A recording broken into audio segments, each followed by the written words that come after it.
علی بله بیرون رفتی آشغالا رو گذاشتم دم در ببر بزن.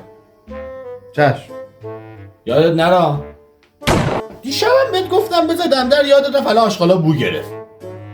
بله چشم، الان 5 دقیقه دیگه میخوام برم بیرون میندازم. فقط میگه چشم ولی تو عمل انگار نه انگار، اصلا هیچی به هیچی. خب بابا چرا عصبی میشی؟ الان میبرم دیگه. حالا مامانت هم 2 روزه داره میگه بعد التماست کنیم. چرا رفته هی عصبی تر میشه؟